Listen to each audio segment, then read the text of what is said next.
What's up, everybody? My name is Tech. And I'm Kojak. And welcome to Critique the Critics, the show where we take a look at movie critics' reviews and audience reviews and critique them and make fun of them. And die a little inside. Yes, indeed. And these are the worst and these are the worst reviews you've ever heard in your life. For example, Cole Smiley said about Wonder Woman that it's as boring and flavorless as a 3-day-old grilled cheese sandwich that's been left out in the sun. Wonder Woman is yet another reminder that the superhero genre is a lost cause. They clearly don't understand the intricacies of delicious grilled cheese. Also, lost cause. Yeah. Wonder Woman came out after the superhero genre was already ridiculously successful. I understand if, like, before Spider-Man... Maybe they're just talking about DC. Maybe. They just said the superhero genre, though. Yeah. I understand if it's like before Spider-Man with Tobey Maguire. Sure. I get that. You're like, well, it's really hard to make a superhero movie. Probably can't do it. I don't know if you saw the dance scene. Yeah. Well, that was 3. Right. Well, of course, as always, we're going to take a look at audience reviews from Rotten Tomatoes. We're going to give you some ridiculously stupid fake facts that we found. But first, we're going to read a full-on review from a quote-unquote professional critic. Yeah. I say that because sometimes the critic is just straight out of a blog. Well, yeah, this is a WordPress icon on this tab. Yeah, so professional, meaning they think they are, but they might not be. Hey, Block's at 5.9 million hits. Wow. All right, good for you. That's pretty. It was all one story on some. No, I'm just kidding. Right, yeah. Right, it was her cooking. Yes. And who are we reading? Just take a look. Louis Project? I don't. The Kevin the unrepentant Marxist. Yeah, that's a good warning. Let's see what he has to say. Can't wait. Feeling like Diogenes is carrying around a lamp trying to find an honest man, I futilely search Amazon Prime and Netflix for 2017 films to nominate as Best Film, Director, or Screenplay in conjunction with the NYFCO Awards meeting in December. So they're important. So this dude's important, and he has to make some really important decisions. All you have to do is live in New York. Right? Fill out this survey, and you too can choose. You know, it's funny. We know people who choose things for Grammys, and they're not important. We know people who choose things for Oscars, and they do hair. They're not important. Like, we know someone who votes and they do hair, So whatever, right? and that is important. But come on. Based on recent results, including Wonder Woman, it appears that the flame in my lamp has died. Which basically just means Viagra. You need Viagra or Cialis, one of the two. Yeah. With a 92% fresh rating on Rotten Tomatoes and only $5.99 to rent on Amazon Prime, I hoped that Wonder Woman would pass muster. It would pass muster when you're saying it's cheap. I don't understand that explanation. I wouldn't have spent $12 for a senior ticket at the local Cineplex, but $6 won't break the bank. We now know where this is going. Senior ticket, right. I understood that a lot of the left took strenuous objection to an Israeli IDF supporter cast in the leading role, but I wasn't sure whether an American actress would be carrying lighter baggage. Wow. We're making. What a wild accusation. Okay, I say that as someone with a fondness for Israeli couscous. So there. Wow, that is.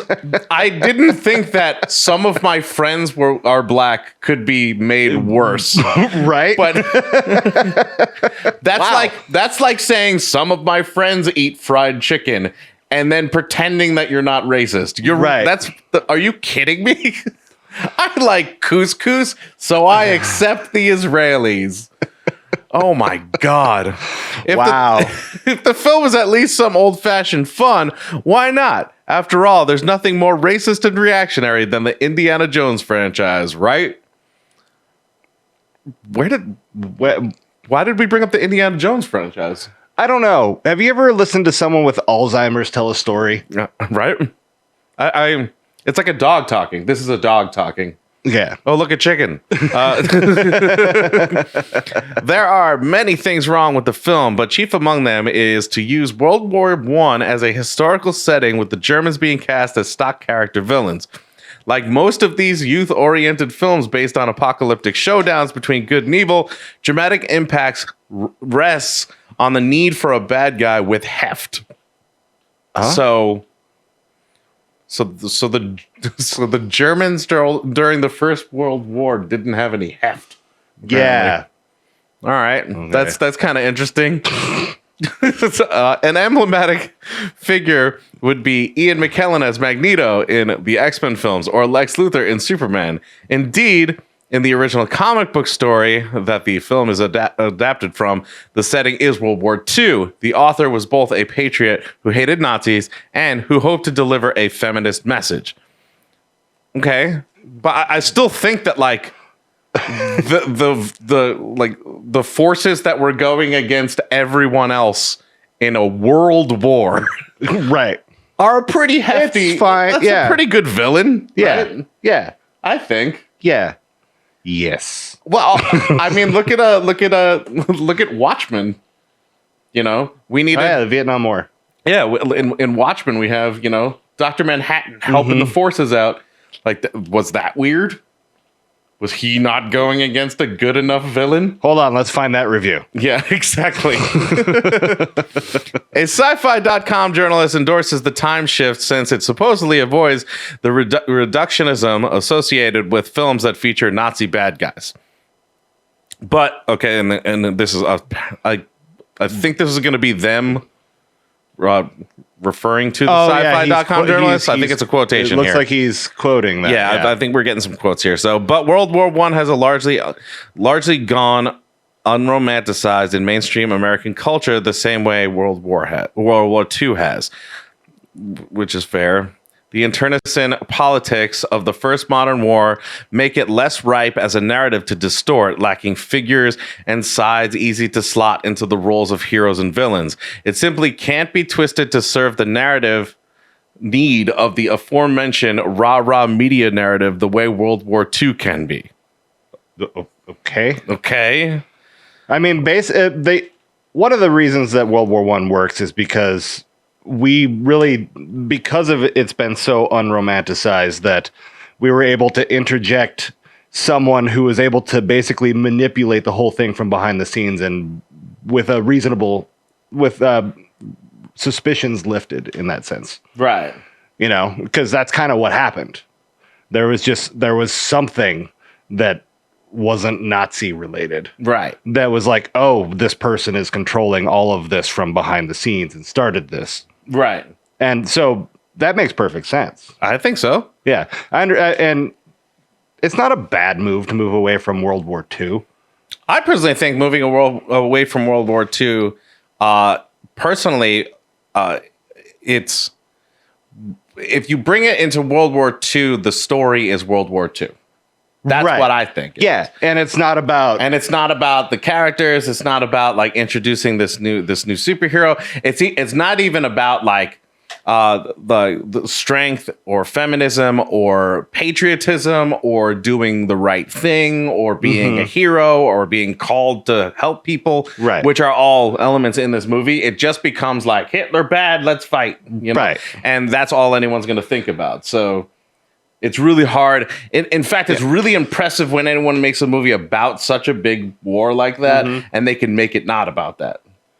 Right. And usually, like, there aren't a lot of World War II movies that do that. And when they do... Inglourious Bastards? Inglourious Bastards does... I was thinking, like, Life is Beautiful. I mean, when they do, everyone's like, oh, my God, because you're not focused, like, hyper-focused on... that you're focused on people and the way that they change because of circumstances. I don't disagree. On the other hand, Breitbart is annoyed because it failed to live up to their American nationalist expectations. I'm not excited that he's mentioning Breitbart.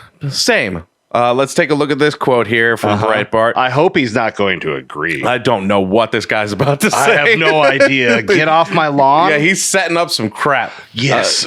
So why the big switch? Why take the character originally introduced as a true American fighter of the Nazis and push her backwards into a whole other era in a war the U.S. had much less to do with when all was said and done? It's likely for the same reason that the new Wonder Woman will be dressed in a drab costume of earth tones instead of the red, white, and blue suit we are all used to. Today's filmmakers want to erase as much of America from Wonder Woman as possible. Can we also read that review? Yeah, right. Can we also point out the fact that, like, she's not American? No. And neither is, Superman is. In a sense. In a sense, he's like an alien. As a citizen. He's an alien. He's an alien. She's from Themyscira? Yeah. Am I saying that right? That doesn't roll off the tongue for me. She's from a mystical Amazonian invisible island land. You know, it's invisible island land. It's nonsense to think that. I understand that, like, there's an initial, like, red, white, and blue. This is why we have these characters, America, whatever. Yeah. I get that. But sure. The reality of the situation is, in my opinion, one of the things that Wonder Woman and Superman celebrate is the fact that America is made of people who come from other places. Right. And that's cooler. So who fucking cares what color they're wearing? It doesn't matter. Yeah. What the sci-fi journalist missed was the obvious tropes about German perfidy. I don't know that perfidy.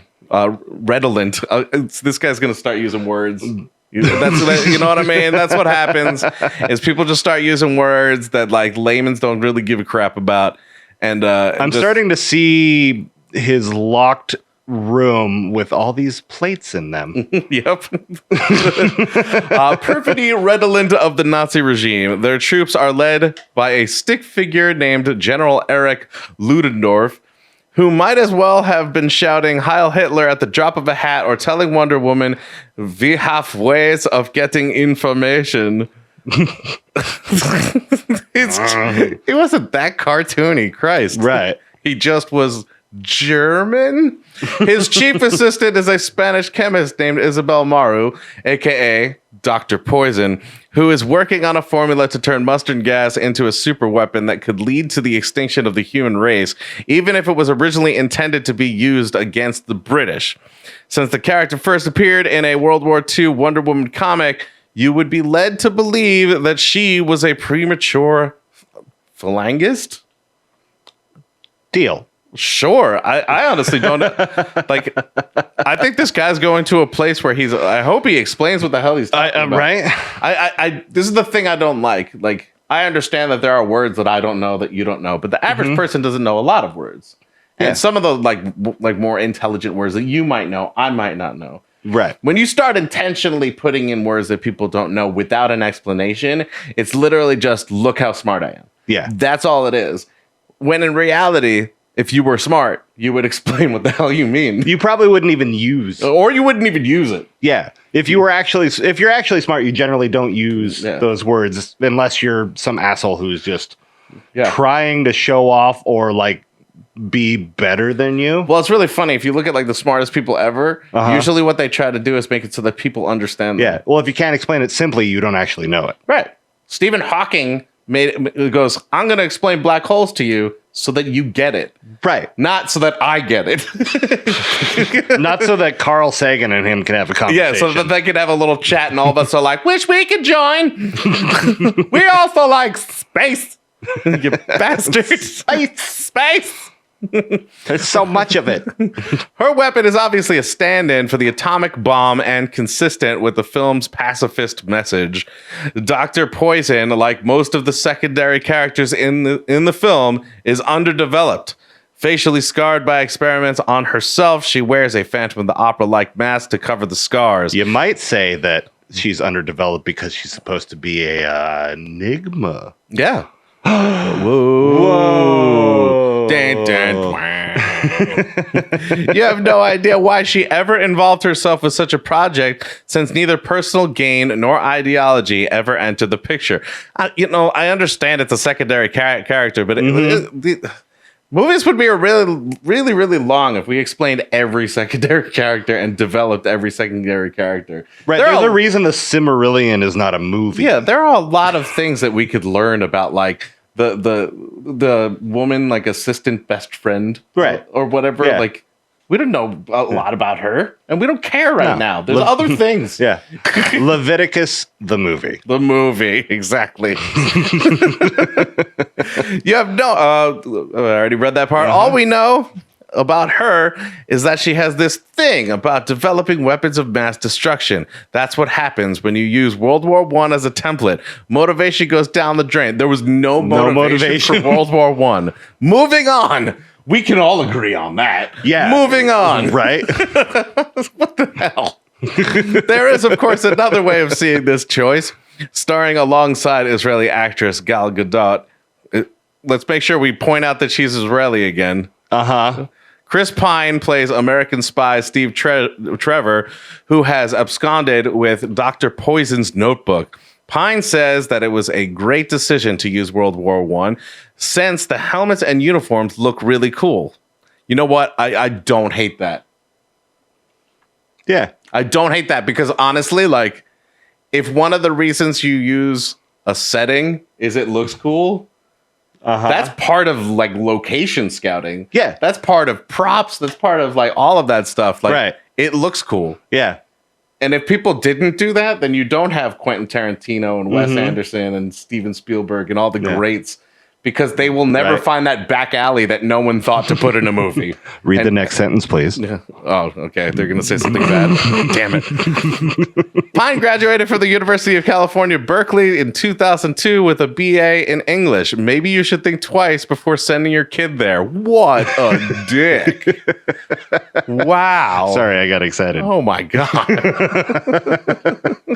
I figured that might supersede anything else that you had to say about that. Yeah. Yeah. Don't send your kid to that college, because what might happen is that they won't lose enjoyment in their life. Right. That's all that happened, is he was like, that's really cool. And apparently the college you went to makes it so that no joy enters your skull or soul at all. That's the worst thing in the world. If you can't be like, I smell a University of Phoenix student. Exactly. Sorry, University of Phoenix people. I have no idea what I'm talking about. This is the kind of guy who walks into like a Halloween store and doesn't put anything on their head, doesn't put anything on their face, doesn't pick up a weapon and try and hit their friend as a joke. Yeah. That's who this person is. They're so just like, he's great for now. Yeah, so right now he's the ideal person we all want to be. Yeah, he's Captain Corona. Get away from me, Captain Corona. Exactly. Which is a more well-developed character than Captain Poison. Exactly. But basically doing the same thing. Exactly. The film opens with Trevor's plane crashing into the waters off the Greek island of the Themyscira? The Greek island of Themyscira. Wait, what? Yeah. The Greek island of Themyscira. For someone who's touting his education and using big boy words and insulting Chris Pine, he sure fucked up that sentence. Where the Amazonians have been living for millennia. Isn't it for, I guess it would be millennia and not all millennia. Yeah. They were sequestered there by Zeus, who had plans to make one of his denizens the future killer of Ares, who had passed him off when gods ruled the earth rather than man. It seems that Ares, god of war, was intent on using war itself as a way of solving the human problem, and hoped to recruit his long-lost sister Diana, aka Wonder Woman, as a comrade in this cleansing operation. We're just getting a little back up. We're a little background, you know. After Diana rescues Trevor from the water and discovers that World War I is at full tilt, she convinces him to lead her to the outside world in order to kill Ares, who she holds responsible for this war and all others. Obviously, the film is not too heavy into political economy. The climax of the film, that must have cost $25 million in special effects alone, consists of her and Ares throwing army tanks and other massive projectiles at each other A little more going on than that, but all right. All right. Also, Chris Pine would love that. Because Chris Pine has a childlike imagination and a soul and isn't lacking joy. I also love that. If you go, hey, there's this one scene where tanks are being thrown at each other, I'm like, I'm in. Yeah. Let's go. Sign me the hell up. This guy owns Russian cars. Yes. If this is your thing, be my guest. Well, we will, buddy. Yeah. We will. I preferred Menage, a Yiddish language film about a single dad Hasidic Jew trying to retain custody of his young son. Well, you were in the wrong freaking theater. Are you kidding me? Are you kidding me? Oh my God. That's no wonder he hates this. There wasn't enough phlegm. Yeah. I mean, if you don't want this movie, don't go see this movie. It doesn't make any sense to go to it. It makes absolutely no sense to go to this movie if that's what you're going to be looking for. Why would you do it? They rented it, didn't he? Or rent it or anything it. Like you shouldn't. Well, he rented it, but he had mentioned possibly going to it with the senior discount or whatever. Right. But I mean, like, if you're looking for like this poignant movie about a single Hasidic Jew dad trying to get custody of his son, and you're disappointed that Wonder Woman is throwing tanks, then you have definitely gone to the wrong place. It's when you go from junior high or middle school or whatever to high school, and for the first time all your classes aren't in the same room. Yeah. And you walk into the wrong room and go, oh shit, this isn't my class, and then walk out. That's what you should have walked out. Well, he was like what I would do. I'd walk in and be like, I don't belong here, but I can't leave. But I'm going to sit down and pretend I should be here. Until it's over. It's like, man, calculus. I haven't even done pre-calc. What are you talking about? I feel like my Dora the Explorer backpack really stands out right now. You don't have a pencil case? I have a pencil case. Yeah. Trapper Keepers. Hey.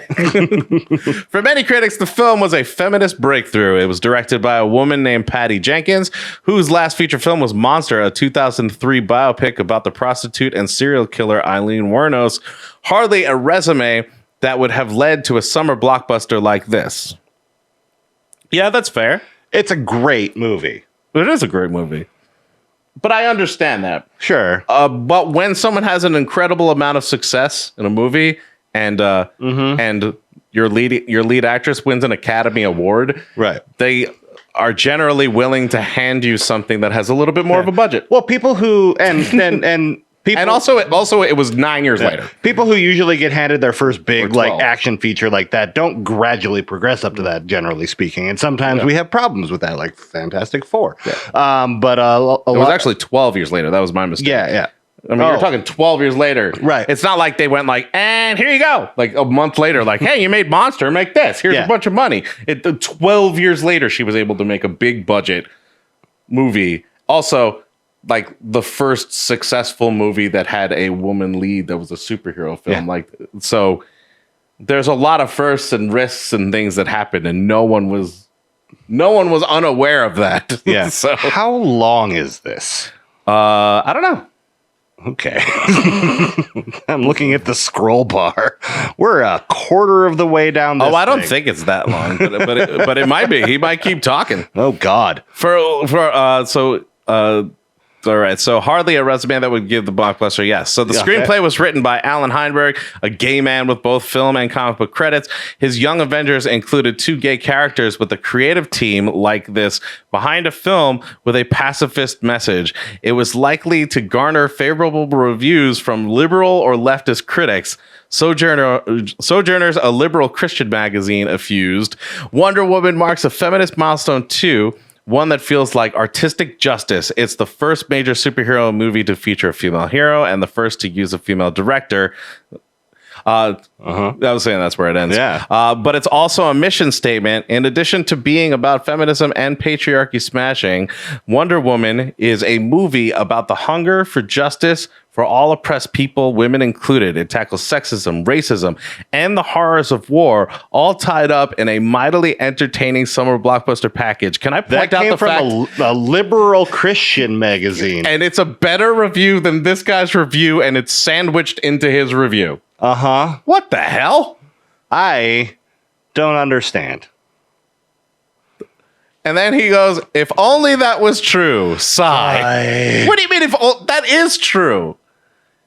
Even the men in this movie are respectful. Like, some are idiots, but a lot of them are respectful. They're self-sacrificing. They're heroes in their own right. Yeah. I mean, this isn't just a man-bashing movie. It really does tackle all of these things and about all of the people who are oppressed and the equality of sexes and things. It does exactly what this other person said in a liberal Christian. What? I've never heard those two words together. Liberal Christian? Yeah. Me neither. I definitely, it's like, I mean, that's a refreshing combination of words. I'm not going to lie. But it makes about as much sense to me in my brain as banana steak. Now I want banana steak. I don't know what the fuck that is either. I've heard such claims made on behalf of any number of blockbusters, including The Hunger Games, and even films I considered progressive, such as Avatar and the new Planet of the Apes movies. I doubt that any of them will ever have the impact of a documentary. Maybe this year I'll stop wasting my time searching for I can't even finish this. He says he's going to start looking for any worthy narrative film and just nominate 3 documentaries for Best Movie of 2017. I hate you. Didn't want a movie. No. You want a documentary. That's what you wanted. This is nonsensical. I love the first comments. What a load of nonsense. A, it's a movie. B, well, it's a movie. Have fun. Enjoy it. That broke my brain so much, and I don't understand why anyone would say any of those things. Why they can't understand how to watch a film. And why you would go somewhere that you just flat out know you don't want to be. Why would you step into that place and you just know that you shouldn't be in there? Right. It doesn't. It's like running toward a knife that's pointed at you. It's that dumb to me. That stupid. Because you were expecting either a Hasidic Jew dad trying to be with his son or a documentary. Those were the things that you wanted to see. And you went, you know what? Let's give Wonder Woman a chance with that mindset. Right. Let's do something fun. Yeah. And now it's time for fake facts about Wonder Woman. None of these are true. And if you missed that, these are totally true. 12 years prior to Wonder Woman, Patty Jenkins directed the film Monster, based on the true story of a prostitute turned serial killer. She was constantly at odds with the producers because she wanted to use makeup to make Gal Gadot ugly, because it helped earn Charlize Theron an Oscar. Gal Gadot and the girl who played young Diana not only share the same birthday, April 30th, but are also the same person because the film took decades to film. Wonder Woman is the highest grossing film about World War I, beating the Spielberg film War Horse, which wasn't even in the running. Did anyone even go see that movie? I mean, I've heard of it. That has been Fake Facts about Wonder Woman. Did you see War Horse? I don't know. I've never seen it. I know it was a movie. I know it was Steven Spielberg. I know I have been told by someone that they saw it. Huh. Not that it was good. I've been told by someone that they saw it. Oh, neat. That's about it. Yeah. Well, how about we read some bad reviews written by normals? Normals? by audience members. Hopefully people who aren't that guy that we've read all that crap from. Right. Here, why don't you start it out? Okay. It was a really good movie. Gal Gadot on point as always. Can't wait for Wonder Woman 1984. Is it sarcastic? Because that's a half a star. That's a half a star right there. I'm going to assume that was sarcastic. Or just a misclick. I don't know. I think that that's called negging, and it is a pickup artist technique. Well, it worked. Are you planning on having sex with Adnan C? In whatever orifice that has. Every action scene was in slow motion. And I said it like that because they wrote it like that. It took me away for the movie and the great character development. Neat. I mean, it's weird that like there are definitely slow motion moments and speed ramping that happen in the action, but everything wasn't in slow motion. That's a huge exaggeration. Right. And were you hoping there wasn't character development during the fight scenes? Well, they're fight scenes. So it's not anime where they stop and talk. And then talk for 20 minutes. Yeah.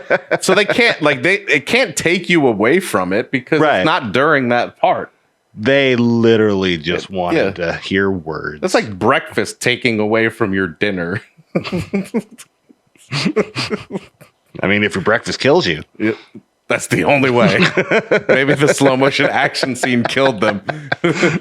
All right, next one. Although Wonder Woman was finally played by a believable and powerful actress, the movie was very unbelievable and Wonder Woman was way too strong, insulting to humanity. Yes. Wow. How much can you lift, bro? Do you even lift humanity? But Superman's probably fine. Probably. I just also like the rest of it was unbelievable. Which part was unbelievable? I don't know. A god causing war. I guess the movie was unbelievable, but she's believable. But too strong. As a god. But too strong. Way too strong. That's... And poor humanity. Oh. Poor virus that destroys our Earth. Bad movie and super bad actor who couldn't speak English well. There's someone who... Basil couldn't understand that particular accent. I guess. I mean, I felt like she spoke English pretty damn good. I can't remember the last time I've lived in an area where people were like, I can't understand your accent. Yeah, that's weird to me. It's like the hardest, like we listen and watch a YouTuber by the name of Tira Grace. That's a challenge. But it's because he talks like Busta Rhymes raps. It's not for him. It's not a matter of I can't understand. But I understand it. I understand it too. Yeah. It takes a second sometimes. Right. Well, there's buffering that happens. It's like he says the stuff and you're catching up. Oh, okay. But it's not the accent. It's just fast. Yeah. He's talking so incredibly fast. Right. But yeah. I don't get it. I've never understood that. Also, this was written in 2019, so I'm under the impression that you didn't see it in a theater. Mm-hmm. So when you figured that out, just put on the subtitles. It's not hard to do. You dumbass. Yeah. Or was her accent too hard to read? Next one, please. This movie is bad. It's boring, poorly made, sexist garbage. People who think it's good really need to watch it again now that the glamour has worn off. I love. Wouldn't you tell us not to watch it? He's that confident in saying that it's poorly made and sexist garbage. He's like, watch it again. No, I just don't. I always found that very funny. So dumb. If I'm like, that band sucks, listen to them. Right. It's like, why would I listen to them if you're telling me? Yeah, it you're sucks? like, oh, try this. Yeah, exactly. Yeah. Does this? I am known to do that. Does this chicken taste bad to you? Right. That's what you're doing in movie form. So thanks.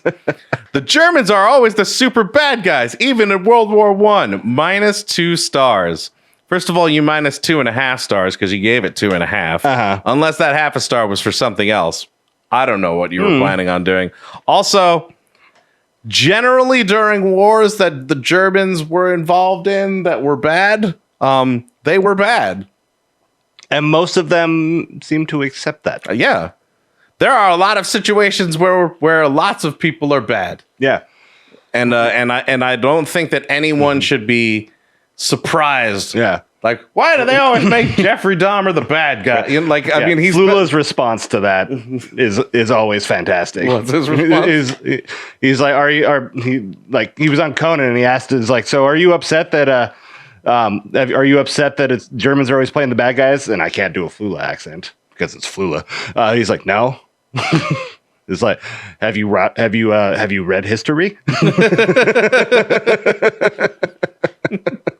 I mean, it's a fair point. Yeah. It's also like we're showing Germans as the bad guys during the time when they were bad guys. Yeah. You know, it's like that's a major part now of they're better than us. Yeah. And they make great music. Du hast. Let's have the awkward pause. Yeah, that was excellent. Well, thank you guys so much for hanging out with us. We really appreciate it. We'd love to hear your thoughts on Wonder Woman, on this critic. Wherever you are listening, if you're listening on the podcast, wherever that may be, make sure you subscribe. If you are on YouTube, because we do film this and put that there as well, make sure you subscribe, like, comment, and do all the stuff. You guys know what to do. Twice a week, you're going to get a podcast/vodcast from us. Critique the Critics is the name of the show. Boss Level 8 is the name of the YouTube channel. Hope to hear from you guys soon. And until we see you next time, geek out and game on. Bye.